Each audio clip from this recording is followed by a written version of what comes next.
à notre église, l'ambassade de la grâce. Je suis l'évangéliste Mourlard et Justice. Je fais office de présentatrice dans le cadre de notre émission Le Talk Show, qui a été inspirée par l'Esprit de Dieu, sous le contrôle de notre Père spirituel, le révérend pasteur Émeric Wélu. Comme vous pouvez le constater ici, sur ce plateau technique, je ne suis pas seule, je suis accompagnée de merveilleux hommes de Dieu. À savoir, à ma gauche, nous avons le pasteur Glenn Katula. Bonjour, cher homme de Dieu. Bonjour, évangéliste. À ma droite, nous avons le prophète Yves Moukimba. Bonjour, cher homme de Dieu. Bonjour, cher de Dieu. Et juste à mes côtés, nous avons l'évangéliste Brian Simos. Bonjour, cher homme de Dieu. Alors, d'accord, si nous sommes devant vous aujourd'hui, c'est pour vous parler du salut. Donc l'objet de notre thématique principale est comment le salut met fin à l'influence de la malédiction, de la maladie et de la mort prématurée dans tous les domaines de votre vie. Qui a pour ce thème comment l'est-on de nouveau. À cet effet, le décor ayant été planté, nous pouvons aller dans le vif du sujet. Et pour cela, je vais me tourner vers l'évangéliste Brian. Bonjour, homme de Dieu. Bonjour. J'espère que vous vous sentez à l'aise. Oui, alors, j'aimerais vous poser la question de savoir qu'est-ce que la mort spirituelle. bon, déjà, je voudrais vous remercier pour la question. À la question de savoir qu'est-ce que la mort spirituelle, je dirais, la mort spirituelle, c'est la séparation de l'Esprit de Dieu avec l'homme. Selon que confère Romains 5:12 qui dit, comme par un seul, le péché est entré dans le monde, et qu'avec le péché, la mort, c'est ainsi que la mort s'est étendue sur tous les hommes, car tous sont péchés. Nous pouvons aussi prendre le passage de Éphésiens 2:1 qui dit, vous étiez morts par vos offenses et vos péchés, dans lesquels vous marchiez autrefois. Donc, en résumé, nous pouvons dire que la mort spirituelle, c'est la déconnexion de la divinité avec toute l'humanité. Selon qu'il est écrit dans Romains 3:23 qui dit, car tous sont péchés et sont privés de la gloire de Dieu. Ou encore Romains 5:18 qui nous dit, comme par l'offense d'un seul, condamnation a atteint tous les hommes. Yes, yes. Merci de nous tourner vers le pasteur Glenn Katula. Bonjour, homme de Dieu. Bonjour, J'espère que vous allez bien. par la grâce, ça va. Ok, d'accord. Alors, j'aimerais vous poser la question de savoir, parce que l'objet de notre thématique, c'est le salut. Alors, je vais vous poser la question de savoir, qu'est-ce que le salut? Très belle question, mais avant de pouvoir la répondre, je tiens quand même à m'acquitter de cette tête-là, si je peux me permettre l'expression. Donc, je tiens déjà à vous remercier, vous qui avez organisé ce programme-là, et aussi de nous inviter. Voilà, et je remercie aussi la présence des éminents et éminentes femmes de Dieu qui ont pris soin de pouvoir être ici ce matin. Que Dieu vous bénisse. Et aussi, j'envoie au travers de vous les bénédictions de notre Seigneur Jésus-Christ, lesquelles sont pleines de vie, pleines de paix et pleines de grâce. Donc, la grâce de Dieu soit votre partage ce matin. Amen. Amen. Donc, à la question de savoir qu'est-ce que le salut, évangéliste justice, je vais répondre sur 3 aspects différents. Le premier aspect, c'est déjà de comprendre que le salut tire son sens étymologique, donc son origine de la langue grecque qui veut dire sozo ou encore sotéria. Maintenant, sozo, sotéria, du grec vers le français, ça veut simplement dire un salut qui englobe tout ou encore un salut complet. Maintenant, il nous reste à savoir qu'est-ce que le salut englobe. Le salut englobe en son sein la guérison de toutes les 3 formes de maladies. Maladie d'ordre spirituel, maladie d'ordre physique et maladie d'ordre psychique. Le salut englobe aussi le pardon de nos péchés sous ces 3 formes, les péchés passés, les péchés présents et les péchés futurs. Je proclame et je décrète que ceci est ton partage, que le salut de ce matin soit ton partage. Amen. Le salut englobe aussi la pauvreté d'ordre spirituel et le manque, sinon la mort spirituelle ou encore la mort prématurée dans tous les domaines de nos vies. En un mot, nous pouvons retenir ici que le salut est donc un cadeau emballé ou empaqueté qui regorge en son sein plusieurs types ou encore plusieurs formes de bénédiction. Et l'apôtre Paul, poussé par l'inspiration de Jésus-Christ, va nous le rappeler dans les Épîtres aux Éphésiens chapitre 1 à partir du verset 3, qui dit ceci, je cite, « Béni soit Dieu, Père de notre Seigneur Jésus-Christ, qui nous a bénis de toute forme de bénédiction spirituelle dans les lieux célestes, toute forme de bénédiction spirituelle. Toute forme de bénédiction spirituelle ici qu'on voit. La santé, je prie que ça soit ton partage ce matin. La grâce, je prie que ça soit ton partage ce matin. La vie, et non pas seulement la vie, mais la vie en abondance. Je prie que ça soit ton partage ce matin. Nous pouvons aussi, par nette compréhension des Écritures, retenir que le salut est donc cette merveilleuse expérience par laquelle nous passons afin d'être délivrés, je voulais dire, du syndrome, j'aime bien le dire, du syndrome des 3P, du syndrome des 3M et du syndrome des 3C. Je m'en vais citer. Le syndrome des 3P regorge en son sein la nature au péché, notez ceci, la pénalité de Dieu, la pénalité du péché et la punition de Dieu. Et le livre aux 2 Corinthiens chapitre 5 à partir du 21 va nous préciser cela en disant que celui qui n'a point péché, Dieu l'a fait devenir péché afin que nous soyons justice de Dieu. Donc on a l'accent au péché ici. Le syndrome des 3M. Nous avons le premier M qui est la malédiction, retenons ceci, la mort prématurée, et nous avons en dernier lieu la malédiction, la mort et la maladie dans ces 3 formes. Donc le verset ici que je m'en vais citer, c'est celui de Galates chapitre 2 à partir du verset 14 qui nous dit que maudit soit celui qui est pendu au bois. Christ s'est donc fait malédiction. Est-ce que vous pouvez répéter avec moi? Christ s'est fait malédiction afin que par lui je devienne bénédiction. Que ta déclaration soit ton partage ce matin. Et le syndrome qui est le dernier, le syndrome des 3C. Donc dans les 3C, nous avons la condamnation liée au péché, la conscience du péché, et nous avons aussi ce que je m'en vais citer qui est la culpabilité. Merci. Et donc le verset ici qui va joindre ces 3 mots est celui de Romains chapitre 8 à partir du verset 1 qui nous dit: pour tous ceux qui sont en Jésus-Christ, il n'y existe plus de condamnation. Alléluia. Et je m'en vais finir et faire une chute libre par rapport à cette merveilleuse question. C'est de dire que le salut, mesdames et messieurs, ce n'est pas un sujet que l'on attitre à un séminaire ou une croisade. Le salut, ce n'est pas un titre ou encore une thématique, mais le salut est toute une personne. Et cette personne, c'est la personne de Jésus-Christ. Donc, je m'en vais ici conclure en disant que, en acceptant la personne de Jésus-Christ, il devient l'antidote à tous les venins qui a créé le péché dans notre corps par la désobéissance de Adam et de Ève dans le jardin d'Éden. Que Dieu vous bénisse, mesdames et messieurs. Merci. Merci pour votre intervention. Prophète Yves, bonjour. Bonjour Sandrine. Alors j'aimerais vous poser la question de savoir, bien que le frère ici nous ait détaillé qu'est-ce que le salut, et alors je me retourne vers vous pour vous poser la question de savoir comment obtient-on ce salut. Déjà je vous remercie pour la question, et avant de répondre à votre question, je souhaite saluer toute l'Assemblée et tous les invités qui sont arrivés, soient les bienvenus. D'accord. Donc comment obtient-on le salut?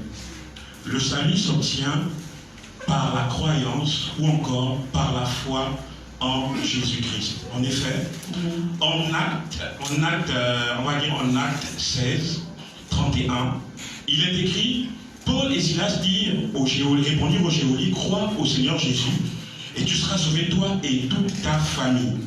D'accord? Et il est aussi écrit dans, on va dire, Jean chapitre 3 au verset 15, afin que quiconque croit en lui ait la vie éternelle. Donc j'ai passé 3 versets. Nous constatons effectivement que c'est par la croyance ou encore par la foi en Jésus-Christ que nous obtenons le salut. J'entends déjà des personnes me dire dans l'assemblée ou encore sur les réseaux sociaux, est-ce qu'on se lève un matin comme ça pour obtenir le salut? Ou encore, comment fait-on pour obtenir la foi en Jésus-Christ? Laissez-moi vous dire que la foi en Jésus-Christ ne vient pas d'un homme. La foi en Jésus-Christ vient effectivement de Dieu lui-même. C'est pourquoi il est écrit, on va dire en Romains 10, 17, la foi vient de ce qu'on entend. Et ce qu'on entend vient de la parole de Dieu. Nous savons tous que la parole de Dieu est Dieu lui-même, la parole de Dieu c'est Jésus. D'accord? Donc, par ce que je viens de dire déjà, nous retenons que le mot clé, sinon le verbe clé, c'est croire. Mais croire renferme 5 aspects. Donc croire, premièrement, c'est entendre et comprendre le véritable évangile, sinon la véritable parole. Et là, on va directement dans Matthieu 13 au verset 23, qui nous dit, c'est lui qui reçoit la sémence dans la bonne terre, c'est celui qui entend la parole et la comprend. Il porte du fruit, d'accord? Donc, on va dire, un grain donne 100, un autre donne 60, et un autre donne, on va dire, 30 ans. Vous voyez que, parce que là, quand on entend et on comprend la parole, on devient productif, d'accord? Croire encore, c'est recevoir. Recevoir, on va dans Jean 1, au verset 12, qui nous dit que on va dans 1 Jean 12 qui nous dit, à tous ceux qui l'ont reçu, elle leur a donné le pouvoir de devenir enfants de Dieu. Elle qui? La parole. Qu'est-ce qu'on a reçu? On a reçu la parole. Et cette parole donne la capacité de pouvoir devenir enfant de Dieu. D'accord? Donc, c'est par la parole, en l'écoutant, qu'effectivement la croyance naît. On va dire croire, c'est aussi ouvrir son cœur. Et lorsqu'on parle d'ouvrir son cœur, on va directement dans notre Bible, dans Romains 16 au verset 14, qui nous dit l'une d'entre elles, nommée Lydie, allais-je dire, vendeuse de pourpre de la ville de Thyatire, craignant Dieu, et elle écoutait. Donc pendant qu'elle écoutait, le Seigneur ouvrit son cœur afin qu'elle soit attentive à ce que Paul disait.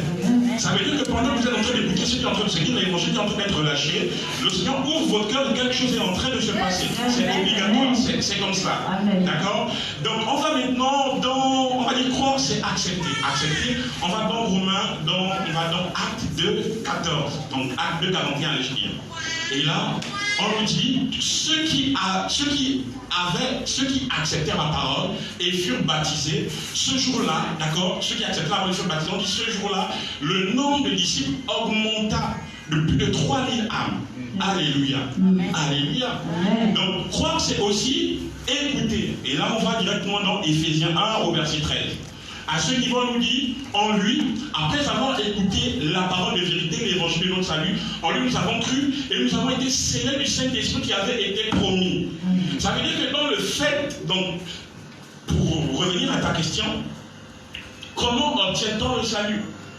On obtient le salut par la croyance en Jésus-Christ, par la foi en Jésus-Christ. Comment obtient-on la foi? La foi, on l'obtient par la parole de Dieu qui nous est annoncée, le véritable évangile. D'accord? Yes. Bon, j'espère avoir fait du bien à quelques personnes. Que Dieu vous bénisse. Merci. Je reviens vers vous, pasteur Ben Kabila, et je m'en vais vous poser la question de savoir comment ne naît-on pas de nouveau? Très belle question, évangéliste, et je veux me faire un réel plaisir de pouvoir répondre à cette merveilleuse question, qui est de savoir comment est-ce que l'on ne naît pas de nouveau. Donc, s'il y a des manières ou la méthode par excellence de naître de nouveau, c'est qu'il y en existe d'autres qui ne nous garantissent pas le salut. Et je m'en vais les citer. Par la nette étude de la Bible, nous avons répertorié, sinon relevé 40 manières dont on ne peut naître de nouveau, qui sont appelées autrement les fausses bases du salut. Mais pour le temps qui m'est imparti, mesdames et messieurs, je ne vais que faire le bénéfice de vous citer 5 d'entre elles, mais les 5 les plus pertinents. Bon, à mes yeux, amen. Donc, la première manière dont on ne peut au grand jamais naître de nouveau, mais qui est la norme dans notre société, c'est le fait de pouvoir donner sa vie à Jésus-Christ. Donc, retenons-le, donner sa vie à Jésus-Christ. Que nous dit Éphésiens chapitre 2 à partir du verset 1? Éphésiens 2, verset 1 nous dit, je cite, « Quant à vous, vous êtes morts par vos offenses. » Remplaçons offense par péché, c'est le synonyme le plus rapproché de ce mot. Faute, offense, péché, ça revient à la même chose. J'ajoute encore à ces mots-là, iniquité. Donc nous, autrefois, qui étions morts par nos iniquités. Question, est-ce un homme mort peut donner sa vie s'il n'est lui-même pas détenteur de cette vie? Non. Ok. Donc sur ce point, nous sommes d'accord que les personnes qui n'ont pas Jésus-Christ ne peuvent prétendre donner leur vie à Jésus, vu qu'eux-mêmes ils n'ont pas cette vie-là. Donc donner sa vie à Jésus-Christ est la première fausse base du salut. La deuxième que je m'en vais citer, permettez-moi, c'est de pouvoir confesser ses péchés. Ah oui, j'ai pu constater moi-même qu'il y a des experts dans l'art de confesser les péchés à Dieu, donc leurs péchés à Dieu. Je me pose la question de savoir comment est-ce qu'ils arrivent, parce que l'homme en son sein est détenteur des trois types de péchés: les péchés passés, les péchés présents et les péchés futurs. Donc pour les péchés passés, il est déjà très compliqué de pouvoir s'en rappeler, même ceux de commis hier seulement, très compliqué de pouvoir s'en rappeler. Les péchés présents, c'est encore difficile, parce que si l'on demande à la personne qui demande souvent les pardons à Dieu, ou bien qui confesse souvent ses péchés à Dieu, de pouvoir citer dans l'ordre les péchés qu'il a commis, durant cette journée, il sera incapable. Encore plus les péchés du futur, que l'on ne connaît même pas. Et je vais rajouter à cette liste des péchés les iniquités. Les iniquités sont ces types de péchés-là que nos parents, nos arrière-parents ont commis, qui ont des répercussions sur nous lorsque nous sommes en Christ, je tiens à le préciser. Donc, comment une personne peut se lever et commencer à lister devant Dieu ses péchés? C'est pas presque, c'est impossible. Et il y a un merveilleux verset qui nous le précise, et cela se trouve dans le psaume 40 à partir du verset 13. Voyez-vous, psaume 40, nous sommes dans l'Ancien Testament. Donc David, étant dans l'Ancien Testament, lui-même a pris conscience que c'était impossible. C'est la raison pour laquelle il s'en va dire que mes péchés me font peur, donc ça me trouble, parce qu'ils sont aussi nombreux que les cheveux de ma tête. Donc, est-ce que l'on peut compter les cheveux qui sont sur nos têtes? S'il y a quelqu'un quand même, on peut le faire. J'ai 10 000 appelés.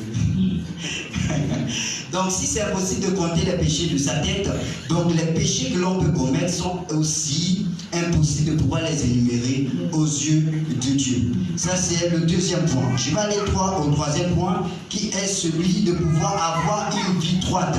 Je veux vraiment m'excuser pour l'assistance qui nous fait l'honneur de nous assister ce matin pour les propos que je vais émettre à l'égard de ces points-là. Avoir une vie droite est synonyme de sanctification par les œuvres. Encore que la sanctification par la foi, qui est le fruit même de la justification, n'est pas mauvaise. D'ailleurs, c'est une œuvre que le Saint-Esprit fait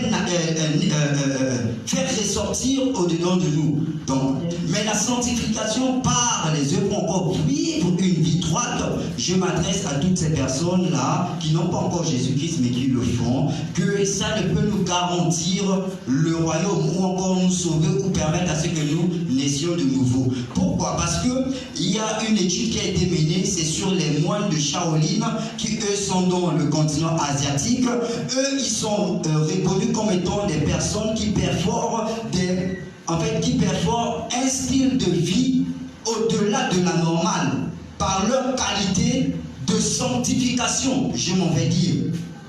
Donc aucun chrétien ne peut s'établir les épaules, j'aime à le dire, de pouvoir dire qu'il se sanctifie mieux qu'un moine de Shaolin. Parce que lui, c'est dès sa naissance qu'il est consacré à cette œuvre-là, donc à cette vie droite-là. Ça, c'est un premier point. Le deuxième point, c'est celui que je vais relever de la Bible, plus précisément dans Actes chapitre 10, à partir du verset 1. On nous parle là-bas de l'histoire d'un très bon monsieur que j'admire, celui de Corneille, qui, la parole relate un fait, il était un homme pieux. Donc, la piété ici est synonyme de sanctification. Et en dépit de cela, il était un homme bon. Donc la bonté ici est synonyme de la générosité. On disait qu'il prenait presque tout ce qu'il avait en possession pour le donner aux personnes pauvres. Donc, suite à ces bonnes actions, il pouvait être qualifié pour le royaume. Mais il y a quelque chose de pertinent qui est relevé, mesdames et messieurs. Il est dit que l'ange de l'Éternel lui apparut et l'ange lui dit ce que le Dieu Père de l'univers avait commandé. Il va chez Pierre, détenteur du salut, appelle-le, il va t'annoncer les paroles qui vont te permettre l'accès au royaume. S'il avait déjà le salut par ses actions, par ses bonnes œuvres. Encore, je précise, elles ne sont pas mauvaises, mais elles ne garantissent pas le salut. Amen. Donc si c'était par ces actions, il devait déjà, l'ange ne devait pas l'apparaître, mais l'ange l'est apparu pour aller auprès des détenteurs du salut. Ça, c'était le troisième point. Je m'en vais rapidement citer le quatrième point. Le quatrième point est celui de pouvoir manifester, je voulais dire, opérer dans les prodiges, les miracles, ou la guérison des malades. Vous allez m'excuser, mais je suis obligé de le dire. Les miracles, la guérison des malades, les prodiges ne sont pas un moyen qui justifie notre acquisition du salut. Nous pouvons le constater, les marabouts ont cette capacité de pouvoir guérir des malades. Sont-ils nés de nouveau? Non. Nous pouvons aussi le constater, les Nganga, plus communément appelés ici dans le jargon camerounais, sont réputés pour pouvoir même chasser les démons. Je les vois faire sur les réseaux sociaux avec leur sodo. Sont-ils nés de nouveau? Non. Ils sont aussi doués pour faire des miracles. Sont-ils nés de nouveau? Non. Je m'en vais citer ici l'apôtre Jésus, qui est notre Père, qui est notre frère, ici dans Matthieu chapitre 7, à partir du verset 21 à 22, qui dit, permettez-moi la lecture, plusieurs me diront en ce jour-là, Seigneur, Seigneur, n'avons-nous pas prophétisé par ton nom? N'avons-nous pas chassé les démons par ton nom? Et n'avons-nous pas fait beaucoup de miracles par ton nom? Verset 23, alors Jésus leur répondit ouvertement, je ne vous ai jamais connu, retirez-vous de moi, vous qui commettez l'iniquité. Donc, les miracles, les prodiges, encore la guérison des malades ne nous garantit pas le salut. Ok, ce n'est pas des choses mauvaises. Le dernier point que je m'en vais citer, mesdames et messieurs, c'est celui de pouvoir prier au nom de notre Seigneur Jésus-Christ. Il y a beaucoup de personnes qui se disent, bon, la forte méditation à la maison, j'ai trouvé des personnes comme ça, qui sont d'ailleurs à apprécier. Ils lisent beaucoup, ils méditent beaucoup, ils prient beaucoup à la maison, mais cependant, leurs efforts dans ce sens-là ne garantissent pas le salut. En ce sens que je m'en vais citer Actes des Apôtres chapitre 8, c'est l'histoire de l'eunuque éthiopien qui lui avait une très belle Bible entre ses mains, il tenait les manuscrits comme ça du prophète Isaïe entre ses mains, mais à force de lire, il ne comprenait rien. D'où le Saint-Esprit par inspiration mandate le disciple Philippe auprès de lui afin qu'il puisse naître de nouveau. Donc ici, mesdames et messieurs, la lecture de la parole de Dieu et la prière ne garantissent pas à suffisance le fait que nous soyons nés de nouveau. Encore que ce sont des actions que nous pouvons faire une fois que nous sommes nés de nouveau. Donc c'est sur ce propos que je m'en vais finir, bien qu'il y a beaucoup à en dire, hein, vraiment beaucoup à dire là-dessus. Merci encore, évangéliste. Merci, homme de Dieu, pour cela. Alors, évangéliste Brian, peut-on perdre son salut après l'avoir reçu? Bon, déjà, merci pour la question, évangéliste Justice.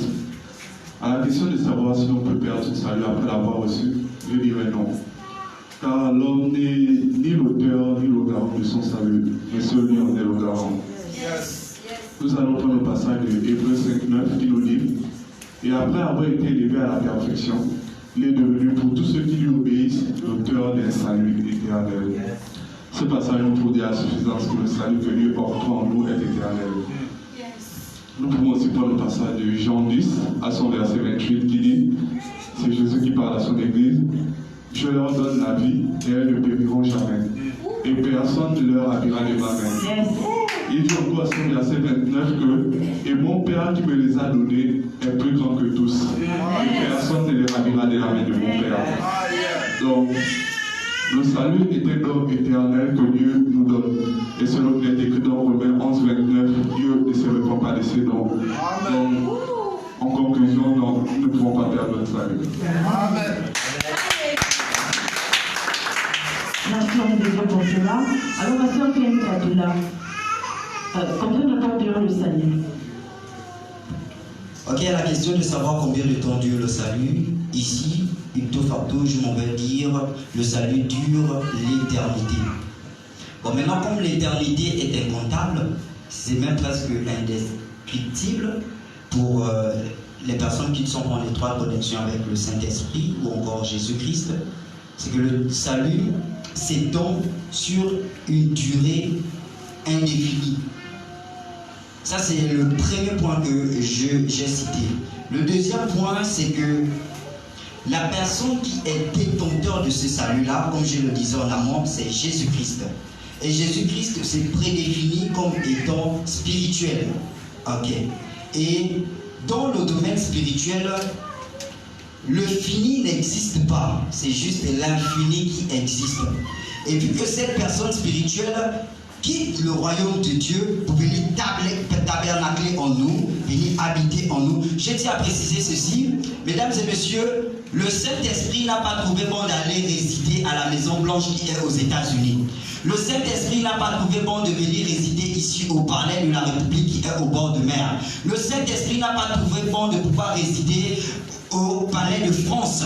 Mais le Saint-Esprit a trouvé bon de pouvoir résider dans ton sein, de pouvoir résider dans ton âme, de pouvoir résider dans ton corps. Donc je convois ici les vertus du Saint-Esprit qui s'ensuivent de toutes les bénédictions célestes dans ton corps, au nom puissant de Jésus.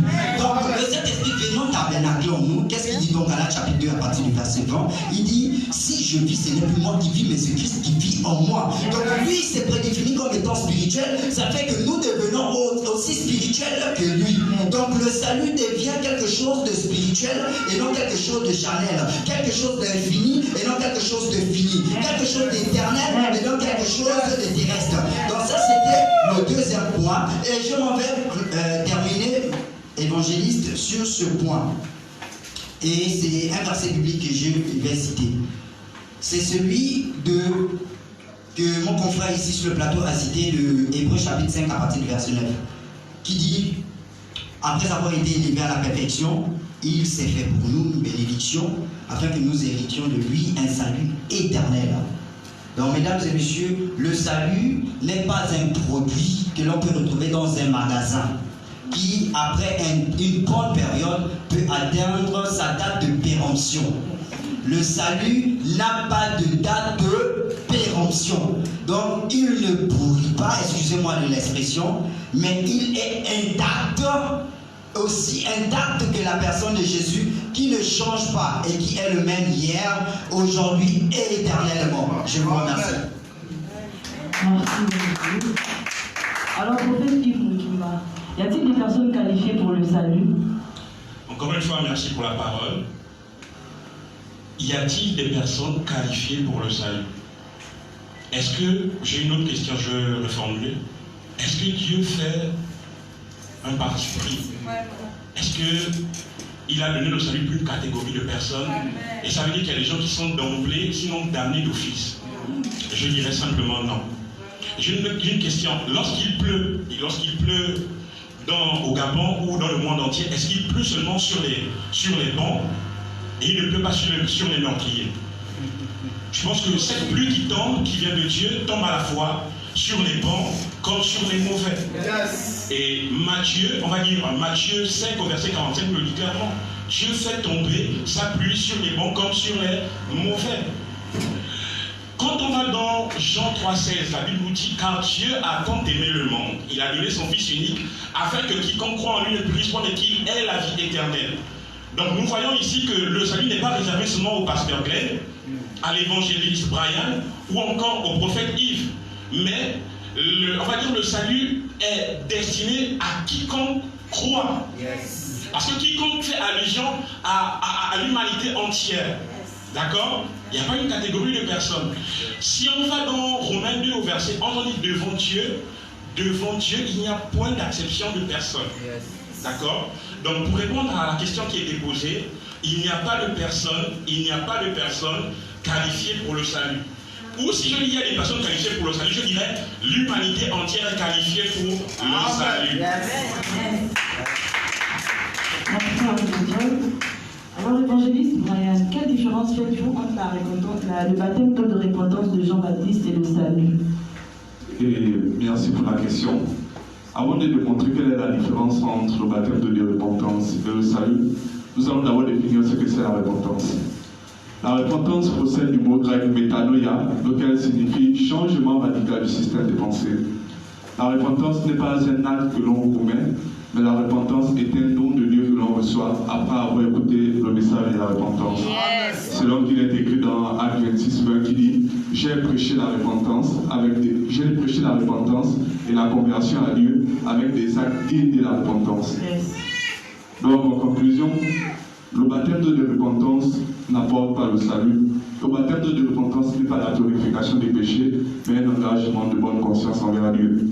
La repentance n'apporte pas le salut, mais elle prépare le terrain pour l'acquisition du salut. Amen. Selon qu'il est écrit dans 1 Pierre 3:21 qui dit « Cette eau était une figure du baptême qui n'est pas la purification des souillures, mais un engagement de bonne conscience envers Dieu. » Contrairement au salut qui est l'expérience par la croyance en Jésus-Christ, nous sommes totalement purifiés de notre nature pécheresse.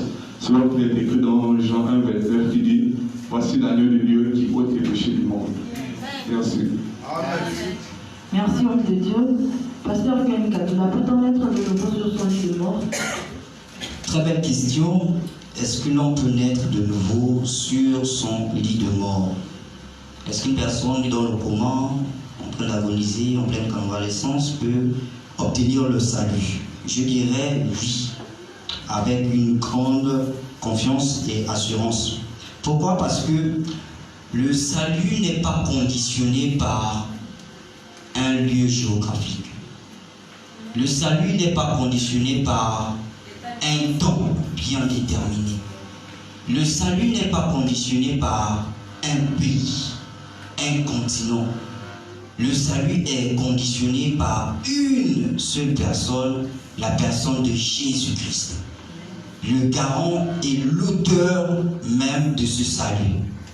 Donc, pour une personne étant étalée sur son lit d'hôpital, il se voit d'une manière instantanée recevoir le salut selon le bon vouloir de notre Seigneur Jésus-Christ. Et pour appuyer les propos que j'ai cités plus haut, nous allons ouvrir nos Bibles, sinon faire la lecture ou encore lire dans le livre de Luc, chapitre 23, à partir du verset 40 ou bien encore 39 à 43. Bon, je vais paraphraser vu le temps qui nous est imparti.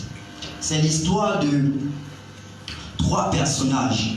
Bon, à l'époque, ceux qui étaient cloués, ou bien ceux que l'on emmenait à la croix de Golgotha étaient considérés comme étant les plus grands brigands. Donc c'est l'histoire des 3 plus grands brigands de l'époque même de Jésus-Christ. Et donc, à la gauche, il y a l'un des plus grands brigands qui était appelé l'incrédule.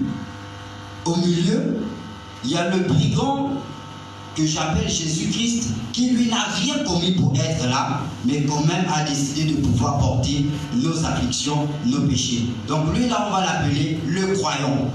Et à la droite, il y a un autre brigand qui lui est conscient des méfaits qu'il a commis dans la société. Celui-là, on va l'appeler le soi-disant croyant. Donc on a l'incrédule à gauche, le croyant au milieu et le soi-disant croyant à la droite. L'incrédule, vu qu'il n'y croit pas déjà, il va dire à Jésus, mais Jésus, quand tu vivais, on pouvait constater que tu faisais des miracles, tu guérissais les malades, tu commandais même au vent. Sauve-toi toi-même. Là maintenant tu pouvais comme nous, sauve-toi toi-même. Et bien avant même que Jésus ne prenne la parole, il y a un qui était juste à droite là qui commence à défendre Jésus. Et il dit, ceux qui s'en suivent, toi tu n'as pas le droit de réprimander Jésus. Vu que celui qui est cloué avec nous n'a rien fait pour être là. Nous au moins on a commis des exactions pour être là. Mais lui n'a rien fait. Et il va dire quelque chose à Jésus, que Jésus, lorsque tu iras auprès de ton Père, souviens-toi de moi. Et Jésus va dire quelque chose de capital au verset 43, que ce soir même, toi, tu seras avec moi au paradis. Les 3 étaient condamnés à la mort. Comme une personne actuellement qui me regarde via les réseaux sociaux peut être étalée sur son lit de mort, peut être étalée sur son lit à l'hôpital, que ce soit l'hôpital militaire, l'hôpital général ou encore l'hôpital Schweitzer là-bas à Lombardier, cette personne peut être dans une condition auquel elle a besoin révélation de Jésus. C'est la raison pour laquelle, étant étalé, étant en méforme, que ce soit le palud, la fièvre, kyste, myome, fibrome, AVC, ou encore cancer, ou encore tumeur, que je déclare que tumeur ce matin, vous pouvez recevoir le salut. Et je convois les vertus de l'esprit afin que vous recevez ce salut-là. Merci. Donc le salut n'a pas de temps bien déterminé. C'est Jésus-Christ qui le détermine. Merci. Ok. Merci, homme de Dieu. Alors, prophète Yves Mungimba, peut-on naître de nouveau par la repentance? Encore une fois, merci pour la question. Peut-on naître de nouveau par la repentance? Je vais encore une fois reformuler la question pour qu'on puisse comprendre. Peut-on naître de nouveau par les actes que nous posons pour nous sanctifier nous-mêmes ou pour nous purifier, sans que ça ne vienne de Dieu? Je pense que non. Je pense que non. La repentance, en tant qu'acte que l'on pose pour se purifier ou se sanctifier, ne nous donne pas le salut, ne nous octroie pas le salut. Encore que ce n'est pas une mauvaise chose.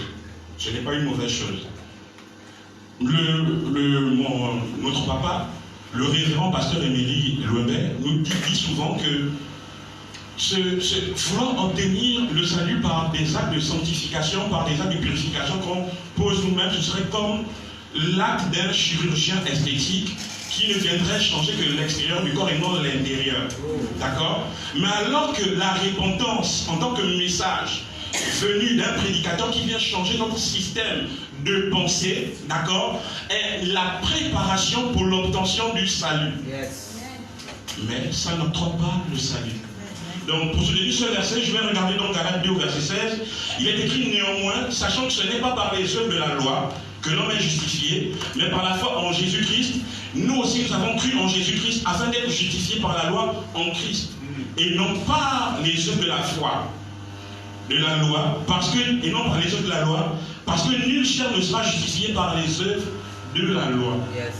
Donc, par les œuvres de la loi qui peuvent être comparées à notre façon de pouvoir se sanctifier par des actes, par tout ce que nous faisons, d'accord, ne nous octroie pas le salut. Nous ne sommes pas sauvés par les œuvres, mais nous sommes sauvés par notre foi, par la grâce, au moyen de la foi en Jésus-Christ. Yes. Alléluia. Merci encore. Merci, homme de Dieu. Évangéliste Brian, peut-on naître de nouveau sans écouter la parole de Dieu? Merci, évangéliste Justice, pour la question. À la question de savoir si l'on peut naître de nouveau sans écouter la parole, je dirais non. Dans Jean, à son chapitre 1, au verset 1, il est dit: au commencement était la parole était avec Dieu, et la parole était Dieu. Elle était au commencement avec Dieu, toutes choses ont été faites par elle, et rien de ce qui a été fait n'a été fait sans elle. Donc nous pouvons déjà comprendre que dès le commencement, la parole était au centre de toutes choses. À son verset 12, il est dit: à ceux qui l'ont reçu, à ceux qui croient en son nom, la parole, elle a donné le pouvoir de devenir enfants de Dieu. Yes. Dans Éphésiens 1:13, il nous a encore dit que à tous ceux qui, vous aussi, après avoir cru en lui, vous aussi, après avoir écouté la parole de vérité, l'évangile de vos saluts, vous avez cru et vous avez été scellés du Saint-Esprit, lequel est un gage de notre héritage, ou encore de notre salut. Donc je dirais que nous ne pouvons naître de nouveau sans écouter la parole, car c'est en écoutant et en croyant que nous recevrons le Saint-Esprit qui nous octroie la nouvelle naissance. Merci, monsieur, pour cela. Alors, pasteur Glenn Katula, qu'est-ce que la loi du rachat? Ok, qu'est-ce à dire de la loi du rachat? La loi du rachat est cette expérience qui globalise l'œuvre ou encore l'ouvrage qui s'est déroulé sur la croix de Golgotha. Ok. Déjà à l'origine, lorsque l'on voit loi de rachat, l'on peut penser tout de suite à une convention, un traité qui se déroule entre deux personnes. Ok. La loi du rachat, on a d'une part Dieu, on a d'une autre part Satan. Donc, c'est le contrat ou encore le traité qui se passe, qui se déroule entre un détenteur et un receveur. Le contrat qui se passe entre un détenteur et un acheteur, vu que l'on parle de loi du rachat. C'est Dieu, par le sacrifice de Jésus-Christ, qui vient comme ça racheter toute l'humanité tout entière par le prix, par la monnaie, par le billet du sang de Jésus-Christ à la croix de Golgotha. Ainsi, nous pouvons autrement formuler cette définition comme suit: que la loi du rachat est la décision que Dieu prend afin de redonner à l'homme les bénédictions qu'il a perdues dans le jardin d'Éden par la désobéissance de Adam et de Ève. C'est Dieu qui vient redonner comme ça à l'homme le titre constitutif de propriété de tout l'héritage, ou bien tout l'héritage, je voulais dire, de la terre à l'homme. Sur la croix de Golgotha, je m'en vais terminer avec ces propos avant de citer les versets bibliques qui me viennent à l'esprit. Sur la croix de Golgotha, mesdames et messieurs, si vous constatez bien, Jésus a été cloué sur une croix, n'est-ce pas? On va utiliser ce symbolisme de croix-là. La croix, lorsque l'on regarde bien, peut formuler, ou bien peut nous indiquer un signe d'addition. Et comme nous sommes sur la loi du rachat, c'est Dieu décidant du haut de son trône de venir sur terre afin de s'additionner au genre humain pour amener à ce que le genre humain quitte la terre pour la divinité. Ça, c'est le premier symbolisme. Le deuxième symbolisme de la croix, si on essaie de renverser un tout petit peu la croix de Golgotha, ça peut avoir la forme d'un signe de multiplication, plus communément appelé foi.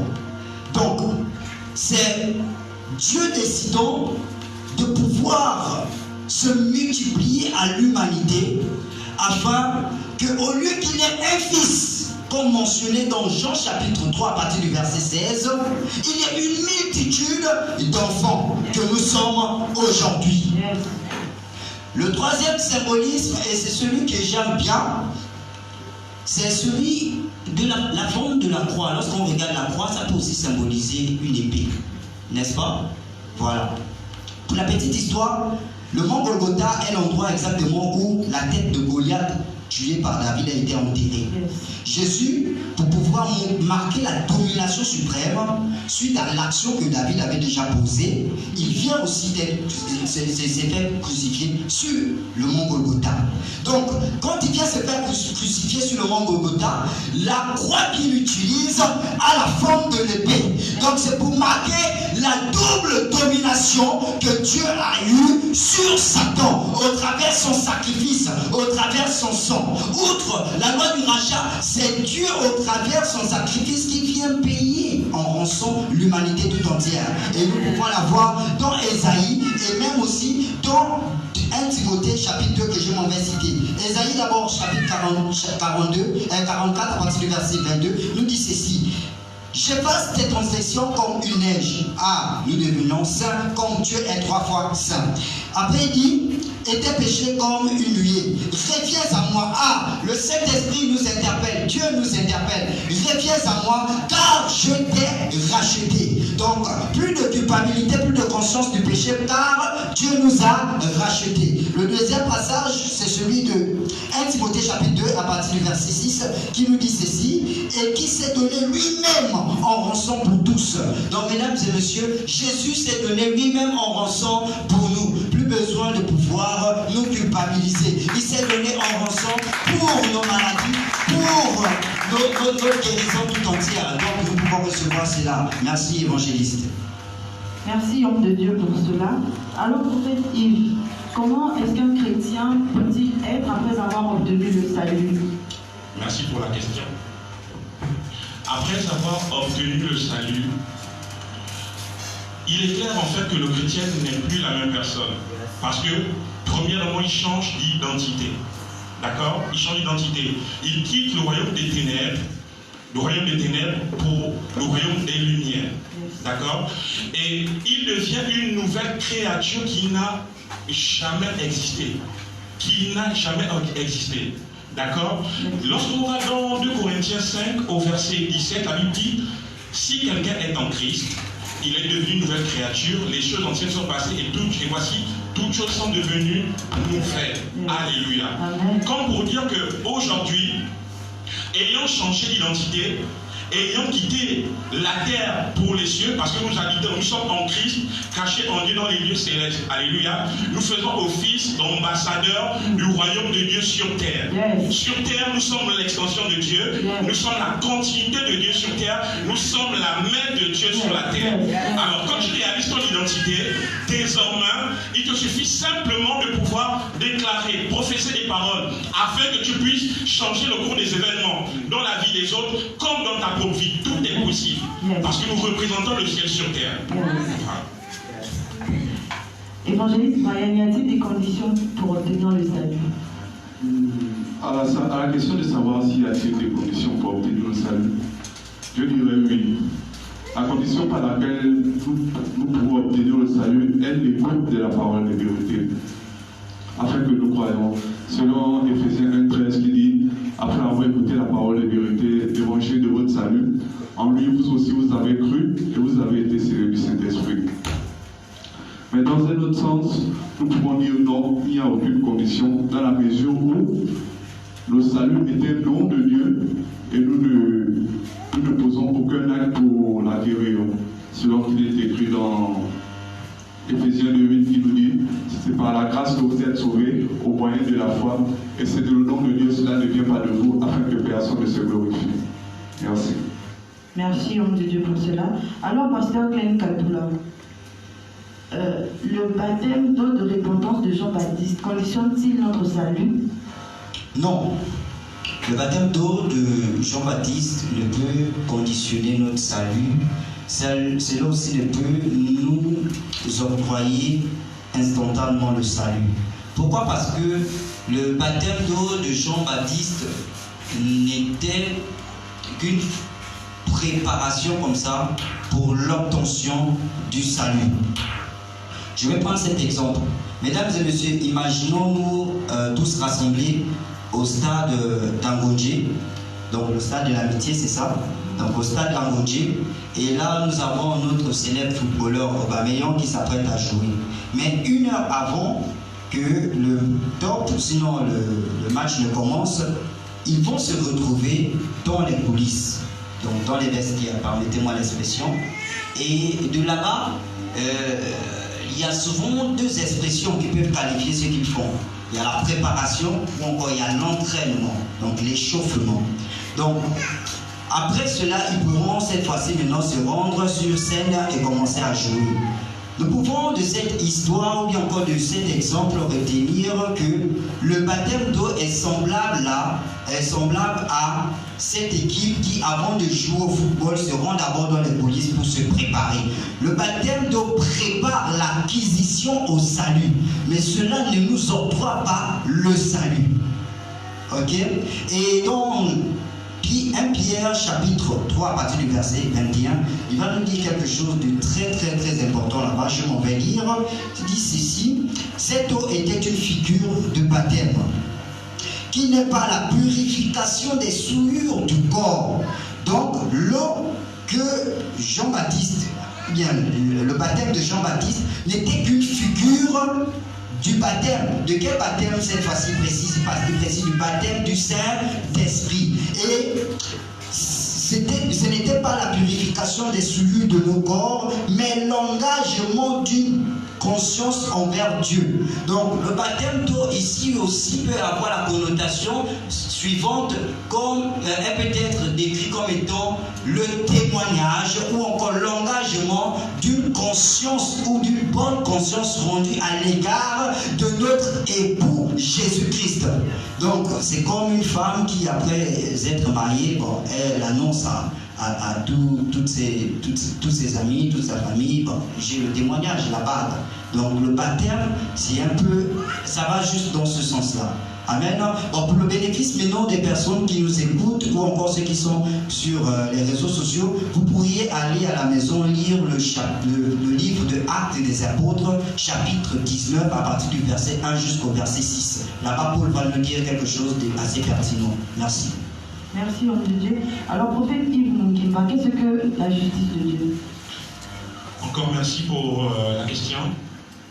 La justice de Dieu est la nature de Dieu qui a été communiquée à notre esprit humain recréé pour nous séparer de la nature du péché dans toutes ses formes.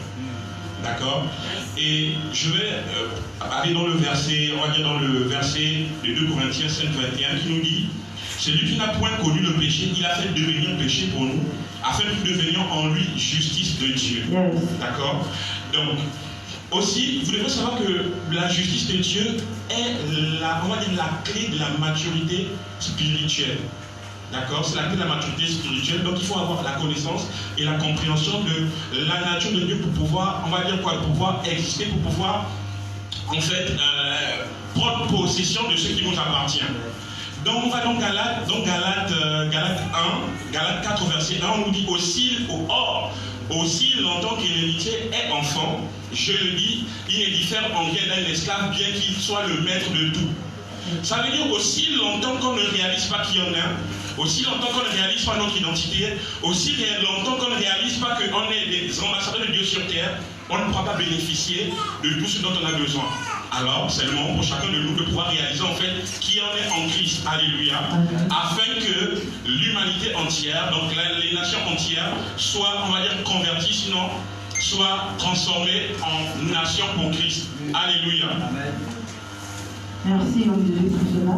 Alors, mesdames et messieurs, nous tirons à notre fin, à la fin de notre émission. C'est pourquoi je vais me tourner vers l'évangéliste Brian en lui posant la dernière question, qui est de savoir quelle est la partie de notre être qui naît de nouveau. Pour répondre à cette question, nous devons déjà comprendre quelque chose, c'est que l'homme n'est pas un être tripartite, c'est-à-dire l'homme n'est pas un esprit, l'homme n'est pas esprit, âme et corps. En fait, l'homme est un être tridimensionnel, c'est-à-dire il est un esprit, il a une âme et il vit dans un corps.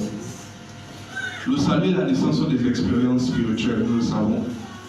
Nous pouvons voir dans Jean chapitre 1 à son verset 12 à 13 qui dit: et après avoir reçu, excusez-moi, qui dit, mais à tous ceux qui l'ont reçu, elle a donné à tous ceux qui l'ont reçu, à ceux qui croient en son nom, elle a donné le pouvoir de devenir enfants de Dieu, lesquels sont nés ni de la chair, ni du sang, ni de la volonté des hommes, mais de l'Esprit de Dieu. Nous pouvons aussi prendre Jean 3:3 qui nous dit: si quelqu'un ne naît de nouveau, il ne peut voir le royaume de Dieu. Et à son verset 6, Jésus nous dit: ce qui est né de la chair est chair, et ce qui est né de l'esprit est esprit. Ces versets nous montrent à suffisance que la nouvelle naissance est une expérience spirituelle. Donc par conséquent, la partie de l'homme qui naît de nouveau, c'est son esprit. Merci. Merci, homme de Dieu, pour cela. Alors, mesdames et messieurs, nous sommes arrivés au terme de notre émission. Et pour cela, nous retenons ici que le salut n'est pas une personne, le salut n'est pas une thématique, le salut n'est pas un simple mot qu'on utilise, mais le salut est la personne de Jésus. Et qui est cette personne de Jésus? Cette personne de Jésus est la parole. Quelle est cette parole? C'est la parole d'évangile, la bonne parole et la parole de vérité. Cette parole de vérité produit en nous le salut. Ça nous octroie directement le salut. Ce salut que nous recevons, bien aimés mes frères et sœurs, ce salut que nous recevons en nous, nous donne la capacité et le pouvoir, la domination sur toute la puissance des ténèbres. Ça nous donne et ça nous octroie la possibilité d'influencer et d'impacter le monde. Ça nous permet de mettre fin à toute l'influence, à toutes les maladies, à toute la malédiction générationnelle. Ce salut que nous octroyons nous permet de bénéficier des vertus, parce que nous sommes l'extension de Dieu sur terre. Comme la Bible déclare dans le livre de Genèse que nous sommes à son image et à sa ressemblance. Étant à son image et à sa ressemblance, c'est-à-dire que nous sommes des dieux sur terre. Étant des dieux sur terre, nous sommes capables et nous avons le pouvoir et nous avons l'obligation de dominer sur les puissances et les ténèbres. Je vous remercie, bien-aimés, pour cela.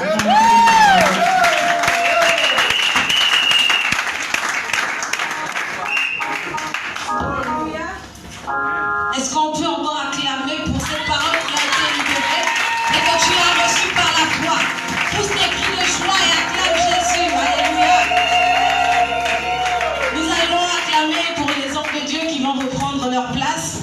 Sous vos acclamations, s'il vous plaît. On acclame, on acclame, on acclame. Alléluia. Nous allons passer à une autre phase. Donc, nous avons pour 15 minutes